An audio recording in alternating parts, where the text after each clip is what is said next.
Mm, Vamos a pasar un momento muy importante de la reunión, el momento donde podemos también aprender más de su palabra, escudriñar la escritura.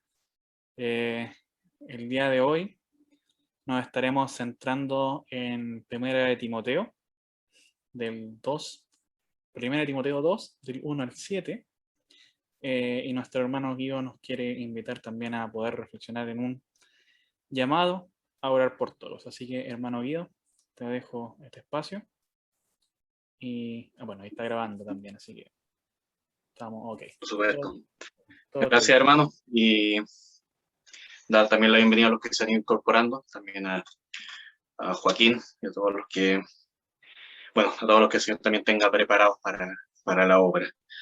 Quiero que, bueno, antes de empezar con la enseñanza propiamente tal, ya conocen el pasaje, pero quiero que antes de todo oremos al Señor. Gracias, Padre, por esta nueva oportunidad que nos da de estar acá reunidos.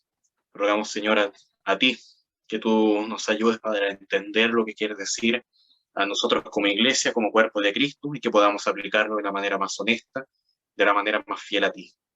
Gracias, Señor, por tu palabra, y gracias porque la podemos oír ahora, porque tenemos la libertad para abrirla, pese a que no podemos estar en el mismo lugar físicamente, aún así en el espíritu, en el corazón, podemos estar juntos. Gracias, Señor, por todo, y te rogamos que esta palabra en verdad afecte a nuestras vidas. Te lo pedimos en nombre de Jesucristo. Amén. Bien, nosotros normalmente cuando nos reunimos tenemos la costumbre de orar y oramos los unos por los otros. Y considero que eso está excelente y los animo a que sigamos haciéndolo. Creo que da gloria a Dios, creo que es de bendición para la iglesia que se está formando, pero creo que también debemos apuntar a hacerlo de una manera más excelente, que apunte a dar más gloria a Dios, a hacerlo de una manera que logre también mayor edificación de los hermanos, que sea de bendición para la iglesia que se está formando. Y esto es que oremos por todas las personas. Así que mi propósito ahora será explicar a la luz de la palabra de Dios a qué se refiere la Biblia cuando dice que debemos orar por todos los hombres y por qué razones debiéramos hacerlo. Así que los invito a ir a Timoteo, capítulo 2, y vamos a leer del 1 al 7. Así que los invito allá. Dice así: exhorto ante todo a que se hagan rogativas, oraciones, peticiones y acciones de gracias por todos los hombres, por los reyes y por todos los que están en eminencia, para que vivamos quieta y reposadamente en toda piedad y honestidad. Porque esto es bueno y agradable delante de Dios, nuestro Salvador, el cual quiere que todos los hombres sean salvos y vengan al conocimiento de la verdad.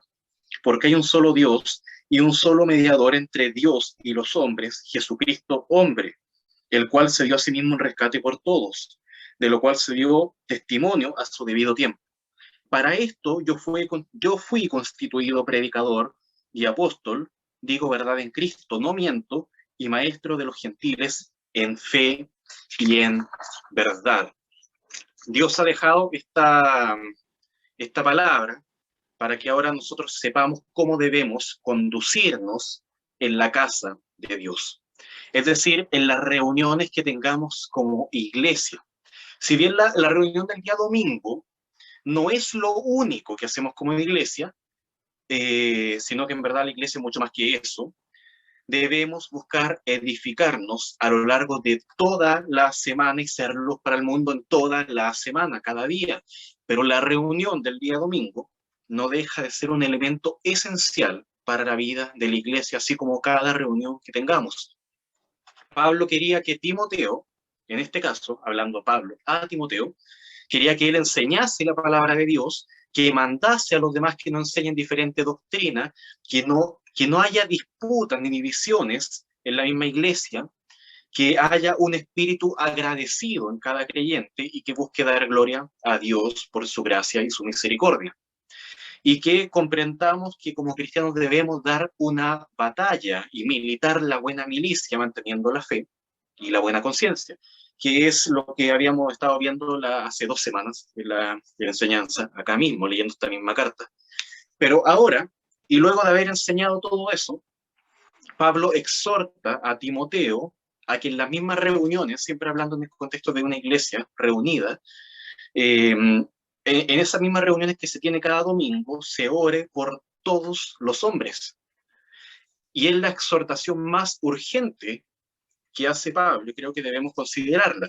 Exhorto ante todo a que se hagan rogativas. Cuando dice exhorto, se refiere a hacer un llamado de atención respecto a un asunto de importancia, por el motivo que sea, pero esto no es bueno que quede en segundo plano o que quede incluso en tercer plano, sino que tiene que ser algo importante. Entonces Pablo dice, Timoteo, yo te aliento a ti a considerar que este asunto que voy a decir es de suma importancia. Ante todo, considera esto. No sería sabio ignorar un mensaje como este, un mensaje que dice exhorto ante todo. No sería sabio ignorarlo. Estamos entregando un mensaje, nosotros cuando predicamos el Evangelio entregamos un mensaje que rompe toda barrera, que es digno de ser recibido por todos. El mismo Pablo acá hace unos versículos lo había dicho, digno de ser recibido por todos, que Cristo Jesús vino al mundo para salvar a los pecadores, de los cuales yo soy el primero. Hablando Pablo en este caso. Es un mensaje que rompe todas las barreras, considerando que en Romanos, la carta de Romanos, en capítulo 3, versículo 23, dice que todos pecaron. Esto es toda persona. No hay excepción alguna. No hay quien se salve de esto. No hay quien haga lo bueno, diría. Y Cristo vino al mundo a salvar a un grupo de estos pecadores, personas de todo tipo de contextos, sean hombres, sean mujeres, sean esclavos o sean amos, sean ricos o sean pobres, sea judío o sea no judío, gente profana y gente religiosa, reyes, súbditos, todo tipo de personas. Es un mensaje que rompe todas las barreras y amerita una oración que rompe todas las barreras también. La oración que se hace en la iglesia debe ser por todos, debe ser sin distinción de qué tipo de personas es por quien estamos orando en la iglesia. Entonces, lo primero es que la oración es fundamental. Eso es por sobre toda circunstancia y por sobre toda distinción. Y además debe hacerse todo tipo de oración. Cada una de las palabras que se menciona acá en el versículo tiene una implicación distinta. No es que Pablo simplemente quiso hacer un énfasis y repetir 4 veces la misma palabra. No, él menciona rogativas primero. Cuando dice rogativas se refiere a peticiones respecto a cosas, a necesidades específicas, que con urgencia necesito llevar al trono de la gracia de Dios. Cuando rogamos a Dios, cuando presentamos nuestros motivos de oración, le estamos diciendo a Él que dependemos de Él, que por nuestra cuenta no podemos lograr eso. Cuando, por ejemplo, rogamos que una enfermedad sea quitada, estamos dependiendo de Dios. Cuando rogamos tener fortaleza en momentos difíciles, estamos dependiendo de Dios y no de nosotros. Estamos diciendo yo no puedo. Nos estamos mostrando humildes y pequeños a la luz del más grande proveedor de esperanza, el cual es Dios. Estamos diciendo, por favor, Dios, te ruego que escuches a este grupo de pecadores. Necesitamos de tu gracia. Te ruego por cada paso que damos en esta vida. Dependemos de ti, rogamos a ti. Ten misericordia de nosotros. Luego, segundo lugar, la palabra oraciones, que es algo más general, que nos recuerda que frente a Dios no estamos tan solo hablando, sino que estamos orando. Es algo distinto, estamos frente a un Dios que es digno de respeto, de temor, de reverencia. Al hablar de oración, se refiere a eso, a la reverencia que debemos tener ante el Dios creador de todo y soberano de todo. Posiblemente, al hablar de oraciones, se refiere también a esas peticiones que están siempre presentes. Por ejemplo, es bueno que como iglesia siempre estemos orando por más sabiduría. Y eso va a pasar en todo tiempo. y en todo lugar de la iglesia, independiente de lo que esté pasando. Es bueno que oremos para que la iglesia crezca en la palabra, para que nuevas personas conozcan a Cristo, para que Dios cuide de nuestra nación, de nuestro país, entre varios otros motivos que estarán siempre presentes, independiente de la circunstancia y de lo que esté pasando. Por ejemplo, orar para que no nos contagiemos el coronavirus. Eso vendría siendo una rogativa, es una necesidad específica de nuestros tiempos, que no ha sido un motivo de oración en todos los tiempos. El apóstol Pablo no oraba para no pegarse el coronavirus, ¿no? Es una rogativa que pasa ahora, para pedir, pero pedir, por ejemplo, que Dios nos dé mayor unidad, que Dios nos dé amor entre nosotros, es un motivo que siempre va a estar presente y por tanto es una oración según esta clasificación que tenemos acá. Después, la palabra que aparece como peticiones tiene bastantes implicaciones, una palabra un poco difusa, pero la más aceptada es la de intercesiones, lo que quiere decir orar en favor de otros. Estamos teniendo acá una conversación con Dios respecto a otra persona. Y es precisamente esta la palabra clave, la palabra que nos dará más sentido a todo el resto del pasaje. El tema de orar por todos los hombres, por los reyes y por todos los que están en eminencia.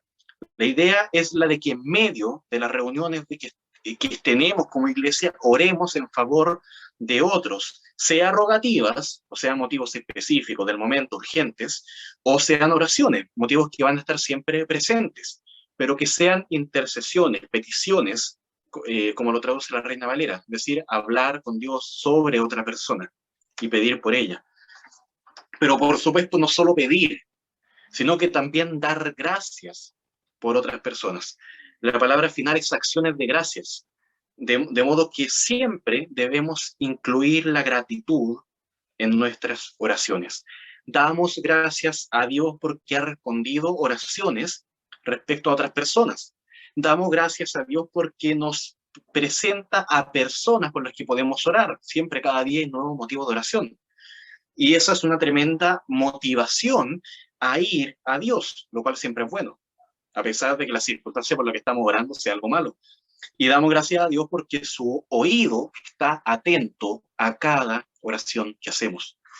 El solo hecho de recordar estas cosas nos debe llenar de ganas de dar gracias a Dios porque Él es fiel, porque Dios es un Dios que escucha, es un Dios lleno de gracia y de misericordia.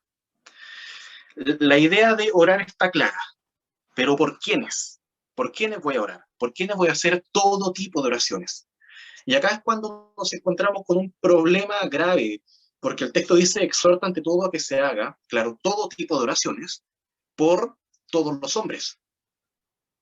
Mira, lo primero, en griego hay dos palabras para hombre.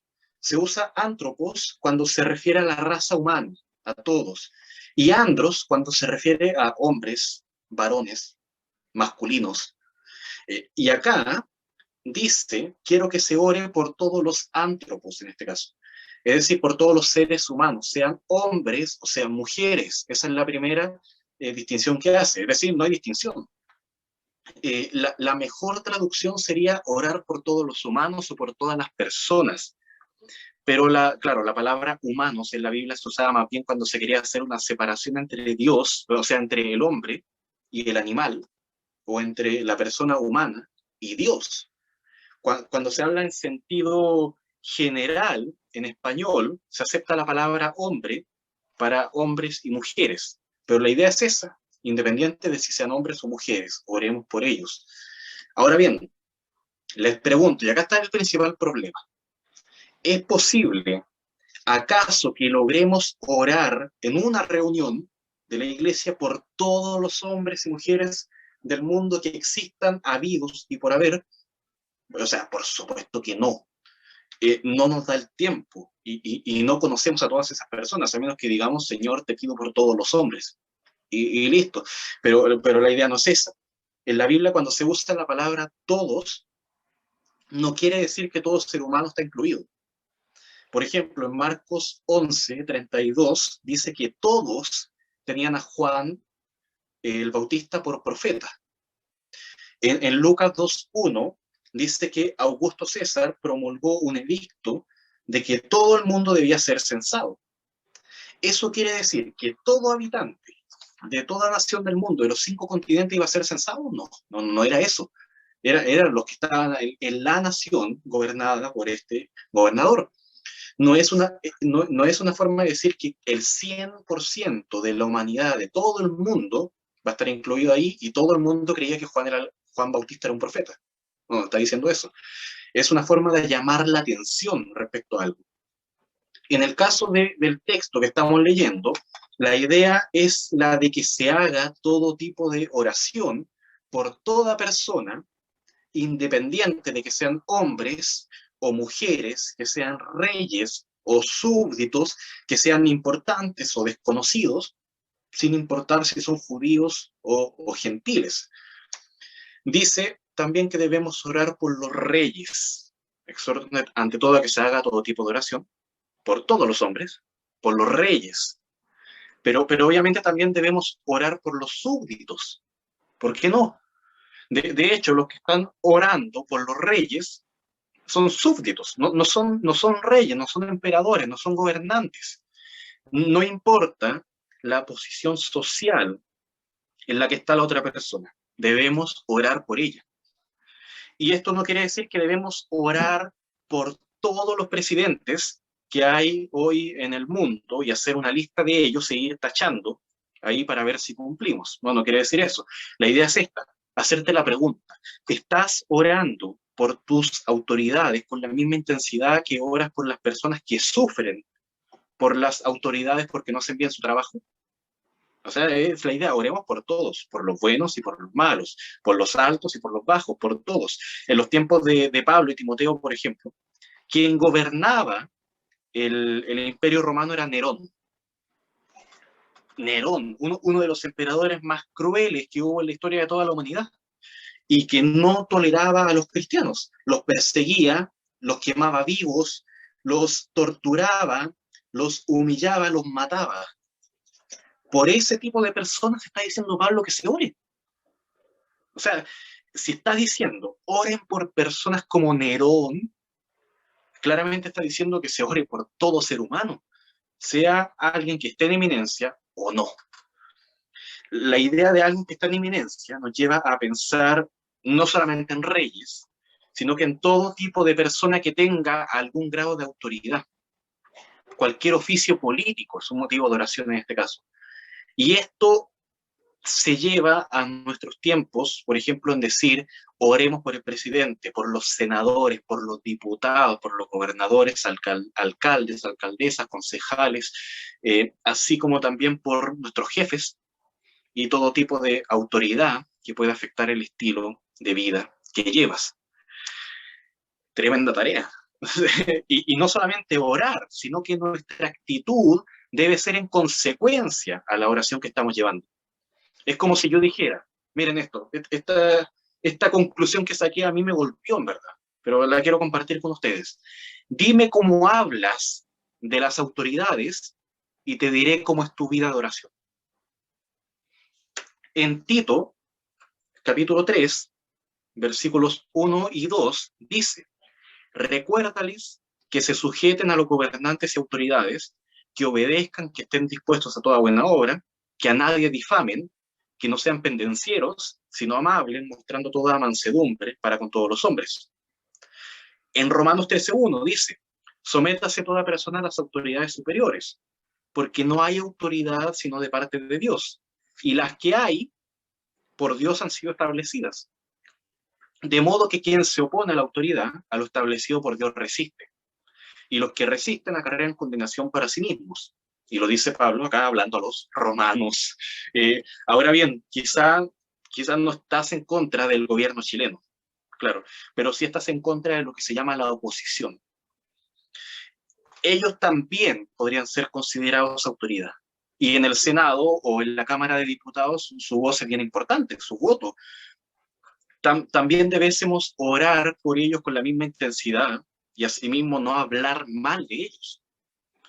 Y lo mismo se podría aplicar a autoridades policiales, militares. Ahora bien, yo lo he dicho antes, y esto es como un paréntesis, La cosa es someterse.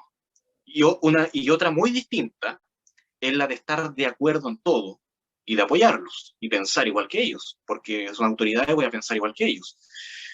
Incluso tenemos que recordar que tenemos actualmente en nuestro país el derecho a manifestarnos, pero por supuesto, pacíficamente, lo cual muchas personas en Chile se han encargado de que sea muy difícil. Pero bueno, pero me quiero quedar con esa frase: dime cómo hablas de las autoridades y te diré cómo es tu vida de oración. A mí por lo menos me golpeó eso y fue así como, no, no quiero decir eso, pero bueno, es como una de las conclusiones a las que pude llegar estudiando esto. Exhorto ante todo a que se haga todo tipo de oraciones por todo tipo de hombre. La idea es clara: orar por todos. Y el propósito de esto se expresa en las palabras que siguen. En el versículo 2, donde dice para que vivamos quieta y reposadamente. O en otras palabras, para que podamos vivir o tener una vida tranquila y calmada. Esto quiere decir, para que vivamos sin nada que nos aceche y nos incline al caos, sea que provenga de la iglesia, de adentro, o que provenga de afuera de la iglesia. Todo el capítulo 1 se refiere a lo que puede hacer que vivamos en caos dentro de la iglesia y viniendo de adentro de la iglesia. Y eso debe ser evitado. Ahora, comenzando el capítulo 2, estamos viendo lo que puede hacer que nos alejemos de la paz desde fuera de la iglesia. No la iglesia, no cristianos, desde fuera del mundo. A mí me gusta mucho el énfasis que le da el predicador, el pastor Sugel Michelén, pastor dominicano, cuando predicaba este pasaje, y él hablaba sobre la integridad, y decía, en otras palabras, no lo voy a parafrasear simplemente, la integridad de la nación, el futuro de la nación está en las manos de la iglesia, y depende de la vida de oración de la iglesia. O más bien, no está en sus manos, sino que en sus rodillas dobladas ante Dios en rogativas, oraciones, peticiones y acciones de gracia por todas las personas de esta nación. Una iglesia orando puede cambiar a una nación. Una iglesia que no ora puede llevar a que una nación se encamine al desastre. Por lo menos este predicador concluía que la vida de la nación estaba en manos de la iglesia. Y yo no estoy de acuerdo, o sea, yo no estoy en desacuerdo con él. Yo lo apoyo, creo que es así, es importantísimo que se ore por las autoridades, por las naciones, por todo el mundo, por todos. Y no solamente oramos por los gobernantes, en este caso, para vivir en paz y para tomar una rica siesta, sino que oramos para que vivamos quieta y reposadamente en toda piedad y honestidad. Por supuesto, no hay nada de malo en tomar una rica siesta, pero el énfasis está en la piedad y en la honestidad.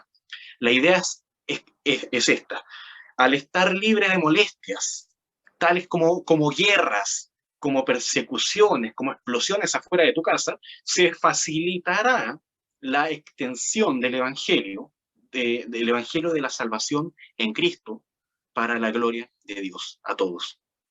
Entonces, cuando nos reunimos como iglesia, debemos hacer todo tipo de oraciones por todo tipo de personas para que todos vivamos en paz.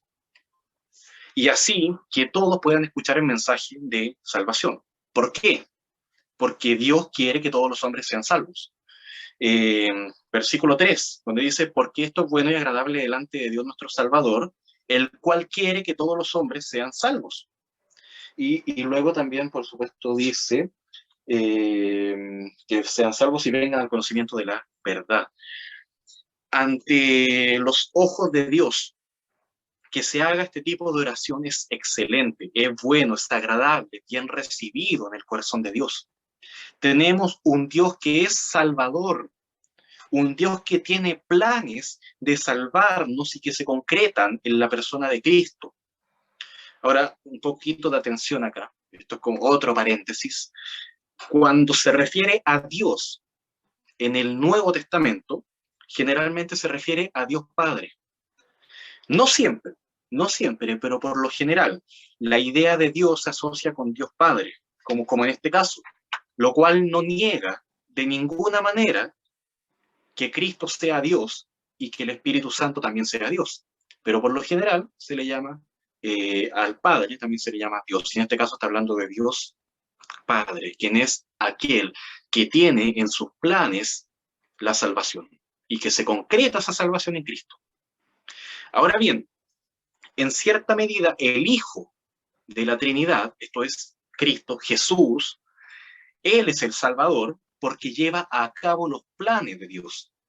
Pero el Padre es el Salvador porque es aquel en quien se engendran los planes de salvación y aquel que tiene el anhelo de llevar a todo tipo de personas a la salvación. Y el Espíritu Santo también es Salvador en el sentido de que transforma nuestro corazón para que podamos creer en la obra salvadora de Cristo y en los planes del Padre. O sea, sin el Espíritu Santo, todo lo que el Padre quiere en sus planes y todo lo que Dios logra hacer en la cruz y en la resurrección, no serviría de nada porque no entenderíamos nada y no creeríamos nada.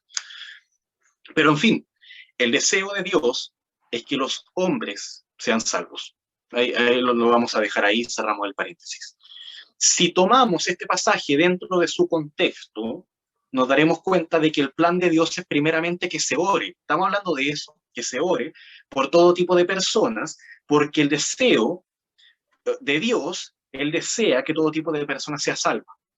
Si viéramos a un Dios que desea que el 100% de la humanidad sea salva, pero solamente un pequeño porcentaje lo consigue, estaríamos de alguna forma, yo creo, sé que no todos están de acuerdo con esto, pero yo creo que estaríamos limitando el poder de Dios y separando lo que es la voluntad de Dios de lo que realmente Él es capaz de hacer. Si se toma el pasaje solamente este versículo, nada más, sin ningún otro versículo alrededor, se podría entender que, claro, por supuesto, el deseo de Dios es que todo el 100% de la humanidad sea salvo. Pero finalmente solo los que respondan serán salvos. Evidentemente no todo el mundo es salvo. Pero si lo vemos a la luz de todo el párrafo, de todo lo que se está hablando acá, la historia cambia. Dios lleva a cabo la salvación, Él lleva a personas a Él, a aquellas personas que Él decide llevar a la salvación, y eso corresponde a personas de todo tipo, sean hombres o sean mujeres, sean judíos o no judíos, gobernantes o súbditos, pobres y ricos, negros y blancos, de todos los idiomas, culturas, todos juntos en un pueblo que Dios ha unido como un cuerpo de Cristo, que es la iglesia, que es lo que nuestro hermano Manuel leía en Efesios 2. Hagamos todo tipo de oración por todo tipo de persona, porque Dios quiere que todo tipo de persona sea salva. Sin distinción, sin discriminación, que es distinto decir sin excepción. Es distinto decir sin excepción, es decir, todos, el 100%, a decir sin distinción. Lo que quiere decir que no es el 100% de los planes de Dios el que todo sea salvo. Al menos acá, al menos en este pasaje. Esa es la idea. Claro, la discusión sobre este tema involucra muchos pasajes, muchos textos más, por si acaso, por si les interesa la discusión.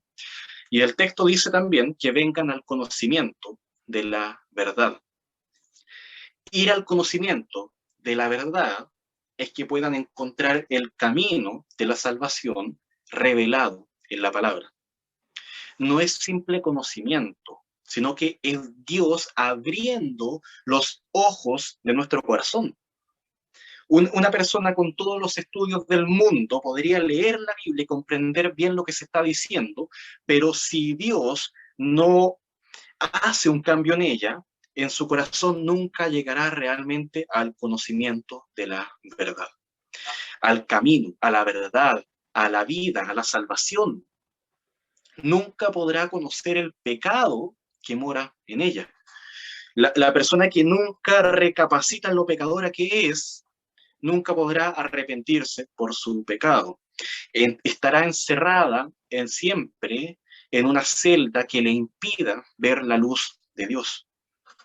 Pero no basta con la intención de arrepentirse por mi pecado. Una persona puede darse cuenta de su maldad y de la necesidad que tiene de Dios, pero si no hay quien le muestre las Escrituras, ¿cómo podrá creer en aquello que no ha oído?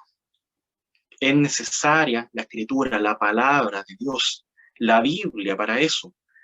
A Timoteo Pablo le dice en 2 Timoteo 3, versículo 15, le dice, y que desde la niñez has sabido las sagradas Escrituras, las cuales te pueden hacer sabio para la salvación por la fe que es en Cristo Jesús. Es necesaria la predicación de las sagradas Escrituras para la salvación. Y Dios quiere que todo tipo de personas tenga acceso a esta predicación. Pero no basta con predicar a todo tipo de personas, debemos también orar por ellos. Pero si vamos a orar, nuevamente volviendo al tema central, si vamos a orar por todo tipo de personas, ¿qué vamos a pedir? ¿Qué vamos a pedir por ellos? ¿Que Dios les dé más riquezas? ¿O que Dios les dé más salud? ¿O que Dios les dé más súbditos? ¿Más soldados? No sé. La petición correcta es que oremos para que sean salvos, para que vengan al conocimiento de la verdad. Eso es una razón para orar por todos, porque Dios quiere que todo tipo de personas sea salvo. Entonces, oremos para que todo tipo de personas alcance a nuestro Salvador.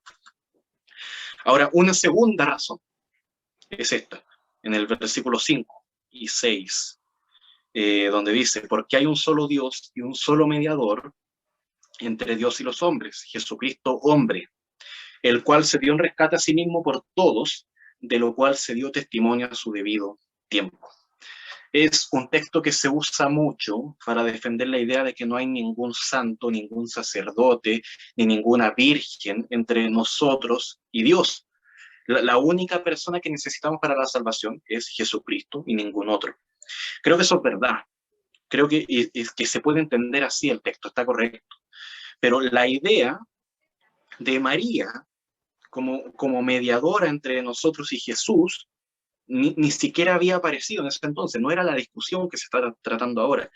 Creo que la principal intención de Pablo es decir, hay un solo Dios para todos, para los judíos y para los no judíos. Y es la misma idea de siempre, tienen que llegar todos a un mismo Dios, no hay otro Dios. Hombres y mujeres tienen el mismo Dios.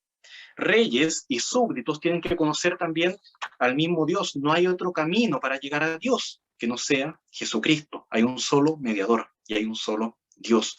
Tanto los esclavos como los libres necesitan de Jesucristo, un solo mediador para todos. En el Antiguo Testamento era como la enseñanza de la Shema, la cual he mencionado bastantes veces acá, que es Deuteronomio 6, 4 y 5, donde dice, oye Israel, Jehová nuestro Dios, Jehová uno es. ¿Qué quiere decir? Jehová es único. No hay otro Dios. Hay un solo Dios para todos los hombres. Y hay un solo camino también para todos los hombres. Y en el Nuevo Testamento es fundamental lo que se enseña en Gálatas. Mire, quiero que vayamos a Gálatas un segundo. Gálatas 3, capítulo 3, versículo 28.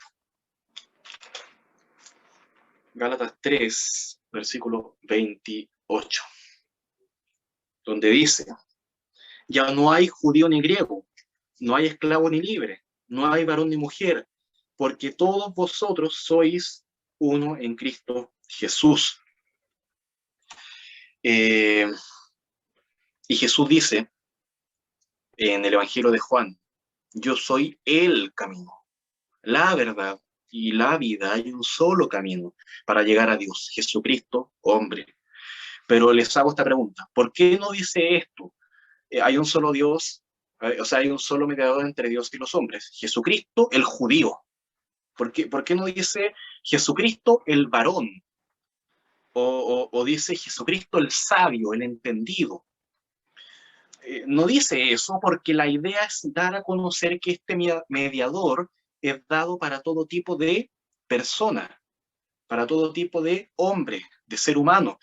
para todo tipo de persona independiente de dónde venga, su nacionalidad, su sexo, su conocimiento, su estilo de vida. Jesucristo lleva a la salvación a todo tipo de personas, todo tipo de hombre. Ahora bien, ¿cuál es la diferencia entre Jesús como mediador y Pablo como mediador? Porque Pablo está entregando el mensaje de Dios, de alguna forma él era un mediador. O Moisés como mediador en entregar la palabra. O los sacerdotes del Antiguo Testamento que mediaban entre Dios y el pueblo israelita. También en ese sentido, el sacerdote era un mediador, pero acá dice que hay un solo mediador. Hay muchos otros mediadores usados por Dios. El tema es que Jesucristo es el único mediador que se dio en rescate por todos.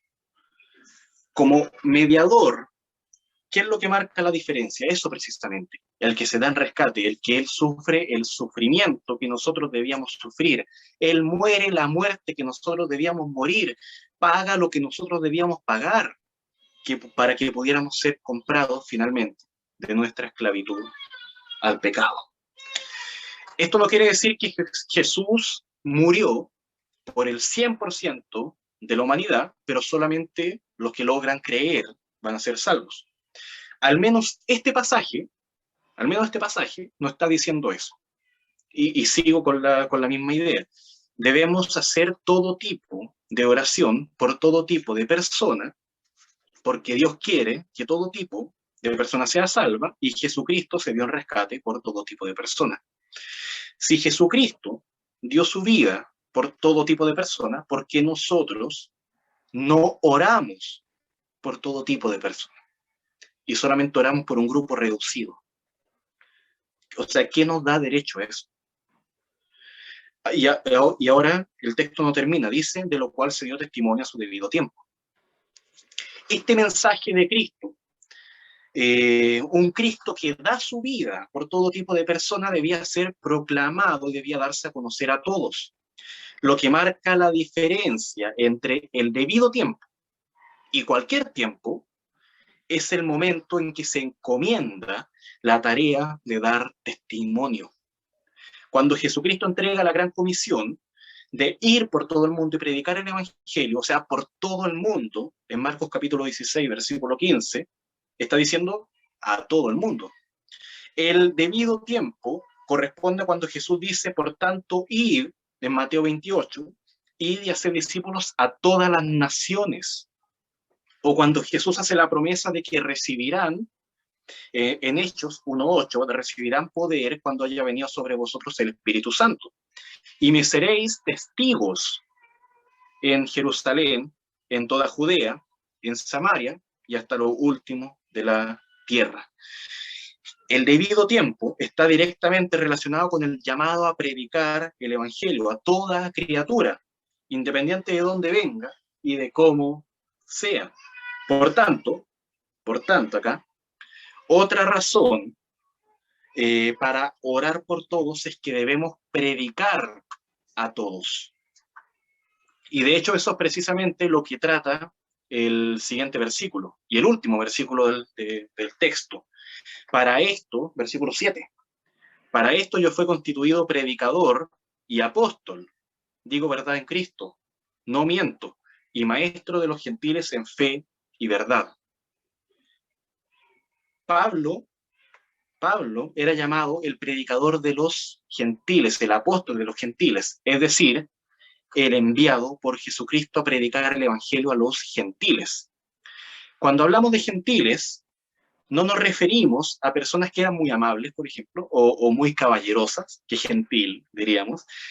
No, nos referimos a personas que no eran judíos. A eso estamos haciendo el alcance. Había muchos que entendían la palabra de Dios como un mensaje que era específicamente para el pueblo de Israel o para los judíos. Y que aquellos que eran de otras naciones debían ser invitados a hacerse judío. Más allá de ir a Dios, de ir a su gracia, ir a la salvación, el llamado era hacerse judío. Ahora bien, Pablo predicaba a los gentiles enseñando que no era necesario hacerse judío, sino que lo único necesario era la fe en Cristo y el arrepentimiento. la fe en Cristo y el arrepentimiento. No era necesario transformarse en un judío. Y ahí estaba la base del Evangelio. Ese es el llamado que enseña Pablo y que enseña este mensaje de salvación del Evangelio. El gentil sigue siendo gentil, pero de Cristo. Y el judío, ahora también, siguiendo con sus raíces judías, es invitado a hacerse de Cristo. Ambos, los judíos y los gentiles, en un solo cuerpo. Pero la pregunta es, ¿Pablo acaso no le predicaba a los judíos? O sea, obvio que sí. El que se reconozca como apóstol de los gentiles no dice que no se debe predicar a los judíos. Pablo es apóstol de todo tipo de personas, sea judía o sea gentil, todo tipo, sin importar la raza, sin importar el idioma, su cultura, su situación económica o política. El evangelio es para todos. Y la predicación es para todos. Entonces debemos orar por todos de la misma manera que debemos predicar a todo tipo de personas. Y resumiendo todo, creo que nunca había usado tanto esa palabra. El texto podría decir así, finalmente. Les hago el solemne llamado a que debemos orar haciendo todo tipo de oración, por todo tipo de personas, porque Dios quiere que todo tipo de personas sea salva, porque Jesucristo se dio un rescate por todos, por todo tipo de personas, y porque el mensaje del Evangelio que predicamos es para todo tipo de personas. Ahora acá, concluyendo, el principal llamado acá no es que distingamos teológicamente entre si Jesucristo murió por todos o si Jesucristo murió por algunos. No, yo tengo una postura ahí, quizás ustedes tienen otra. El llamado acá es a la oración. El llamado es eso. Oremos por todo tipo de personas. Quizás podamos estar en desacuerdo en algunos puntos, quizás podamos tener diferencias, pero si estamos orando por un grupo reducido de personas y no lo estamos ampliando a todos, ahí estaríamos mal. Ahí estaríamos mal. Y insisto, podemos tener diferencias. Y ustedes son libres ahora de concluir si Jesucristo murió por todos o murió por algunos, si Dios Padre quería que todos fueran salvos o solamente los que Él escogió, y si debemos predicar a todos, por supuesto, yo creo que sí.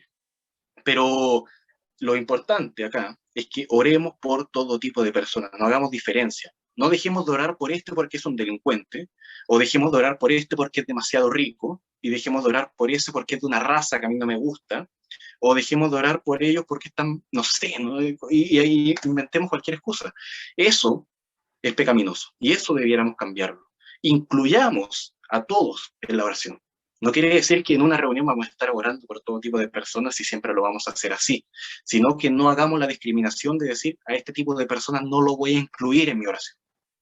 Eso no caigamos en esa maldad y en esa desobediencia a la palabra de Dios. Debemos orar siempre y lo vamos a hacer ahora. Así que yo voy a orar por ustedes para que también el Señor nos ayude a crecer en esta verdad. Padre Santo, gracias Dios por tu preciosa voluntad. Gracias por la preciosa obra de nuestro Salvador Jesucristo. Gracias, Señor, por que podemos predicar un evangelio hermoso, un evangelio de salvación. Pero también, Padre Santo, debemos orar por todas esas personas. Padre, yo reconozco que he fallado, que necesito de tu gracia en esto, que necesito, Padre, de tu perdón, porque esta verdad no la he podido aplicar fielmente. Y necesito, Padre, ahora frente a todos lo digo, que tú, Padre, transformes mi corazón a un corazón que ore por todas las personas, sin distinción, sin discriminación, Padre, entendiendo que tú nos llamas a eso, a que tú, Padre Santo, amaste a todas las personas sin importar de dónde venían, a que Jesucristo murió por todas las personas sin importar quiénes eran, y sus trasfondos, y sus políticas, y su raza, Señor, nada. Padre, no hagamos distinción, te pido que podamos como iglesia ser una iglesia que ore por todos y que eso se vea reflejado también en nuestra vida, en nuestro testimonio. Gracias, Padre, por cada uno de los hermanos que ha escuchado este mensaje. Te pido, Padre Santo, que sea un mensaje que no provoque divisiones, sino que, Padre, nos una en un propósito, que es el propósito general de este pasaje, que es orar por todos. Gracias, Señor, por esta verdad, en nombre de Jesucristo. Amén.